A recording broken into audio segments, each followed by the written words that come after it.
ये बात पक्का है, मानव जीवन के बिना सुख और शांति का उपाय किसी भी पर्याय में पशुओं को नहीं है, नाचियों को नहीं है, देवों को नहीं है।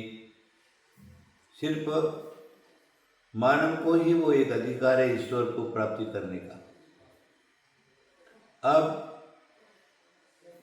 वो मानव के अंदर अनादिकाल से क्रोध, मान, माया, लोभादि की जो दानवता भरी हुई है, उसके कारण उसको सन्मार्ग नहीं दिखता, धर्म नहीं दिखता, गुरु नहीं दिखता, सज्जन लोग नहीं दिखते। जिधर देखो तो उधर दुर्जनता ही दुर्जनता दिखती है। अब मानव के अंदर रहने वाली जो दानवता है, उस दानवता को बताने वाला, दानवता को नष्ट करने के लिए, दानवता को हटाने के लिए अगर कोई मार्गदर्शक है तो संत है। संत जो है वो रोड के पर मील के पत्थर के समान है। संत हमेशा इस जीव को दर्शन करते आया है। इसलिए संत और समाज, इनका परस्पर में घनिष्ठ स्वभाव, घनिष्ठ संबंध है। एक दूसरे के बिना नहीं रह सकता। अगर समाज में किसी प्रकार की कोई भी गड़बड़ी आती है, समाज गिरने की नौबत में जा रही है, समाज का सुधार नहीं हो रहा है, समाज का कल्याण हो रहा है, अकल्याण हो रहा है, समाज की दुर्गति हो रही है, कहीं जातिवाद है तो कहीं पंथवाद है तो कहीं क्षेत्रवाद है तो कहीं कुछवाद है, सारे के सारे धर्मवाद है, सारे के सारे वादवाद में फंसे हुए हैं। उन वादता को दूर हटाने के लिए अगर कोई मार्गदर्शन कर सकता है तो संत समाज कर सकता है। चलिए, मेरा क्या कहना है, पानी या दर्पण जितना स्वच्छ और साफ और सुथरा रहेगा, उतना देखने वाले का मुंह जो है साफ सुथरा और अच्छा दिखेगा। अगर दर्पण मेला है, देखने वाले का चेहरा अच्छा नहीं दिख सकता। अगर पानी निर्मल नहीं है, पानी शुद्ध है, वातावरण शुद्ध है, निर्मल है, किसी प्रकार की उसमें हिलावट नहीं है, और किसी ने उसमें अपना चेहरा देखा तो साफ सुथरा और स्वच्छ दिखाई देगा।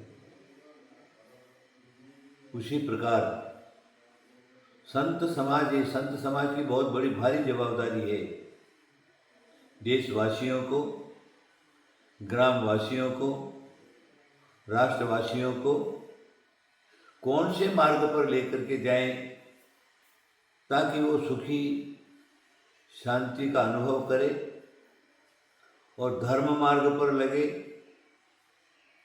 ये बात पक्का है, जब भी इस जीव को सुख और शांति मिलेगी तो मात्र धर्म से ही मिलेगी।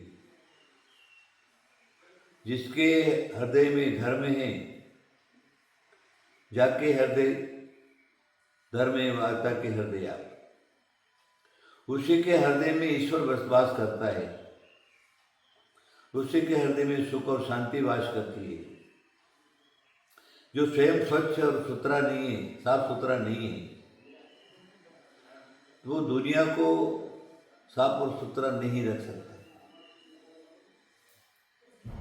सब दुनिया को साफ सुथरा रखने के लिए, शांति का मार्ग बताने के लिए, धर्म का मार्ग बताने के लिए संतों को साफ सुथरा, निर्मल रहना चाहिए, निर्विकार रहना चाहिए।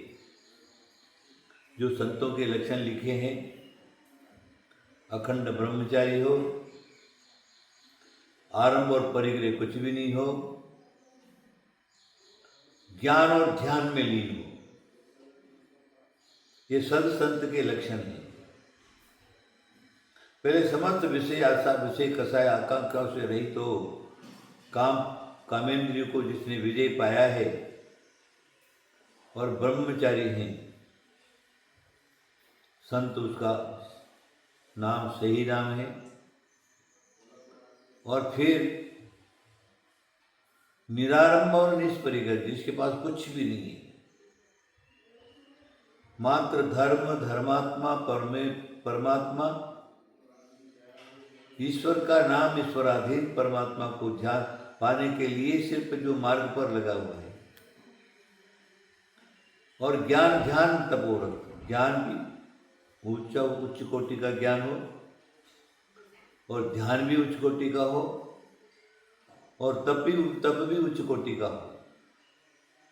इस प्रकार का जो व्यक्ति है उसको सद्गुरु माना है, उसको संत माना है, उसको साधु माना है। ऐसा साफ सुथरा साधु जो है, अगर समाज और देश और राष्ट्र का भार ले लिया उसको सुधारने का, तो अवश्य ही हमारा देश, हमारा राष्ट्र में और हमारे समाज में अवश्य शांति फैलेगी। शांति का मार्ग मात्र है तो यही मार्ग है। हम अवश्य ही ध्यान देंगे और इस प्रकार के साधु संतों का दिया हुआ मार्ग जो है, उस मार्ग को अपनाना समस्त समाज का काम है।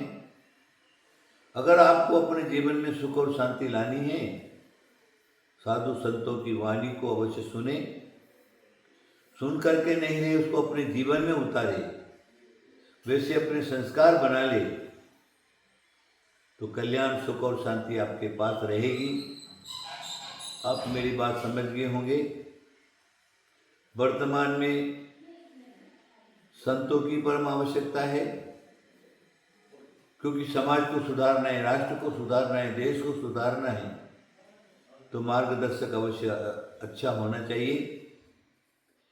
तो मार्गदर्शक तो बहुत सारे संत भारत के अंदर, भारत भूमि पर हैं, लेकिन उनकी वाणी को सुनकर के जीवन में उतारने वाले लोग नहीं हैं। इसलिए सब जगह विद्रोहता, अशांति, आतंक इस प्रकार का फैला हुआ है। मेरी बात आप सब लोग समझ गए होंगे। संतों की वाणी को अवश्य अपने जीवन में उतारिए, आपका कल्याण होगा। आशीर्वाद आशीर्वाद आशीर्वाद।